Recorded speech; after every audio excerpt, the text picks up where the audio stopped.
ইমাম আহমদ, কিতাবের নাম মুসনাদ ইমাম আহমদ। এই কিতাবের মধ্যে রয়েছে একদল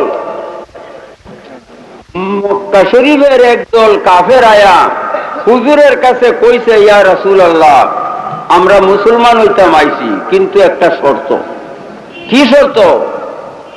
যে 5 ওয়াক্ত নামাজ আমরা পড়তে পারবো না, 2 ওয়াক্ত নামাজ পড়ুন, 3 ওয়াক্ত যদি মাফ করে দেন তবে মুসলমান হইব। হুজুর বলছেন, আসো মুসলমান হও। হুজুর তাদের মুসলমান বানাইছে আর 2 ওয়াক্ত নামাজের আদেশ দিচ্ছেন, 3 ওয়াক্ত আল্লাহর নবী মাফ করে দিচ্ছেন। নামাজ ফরজ করছে কে?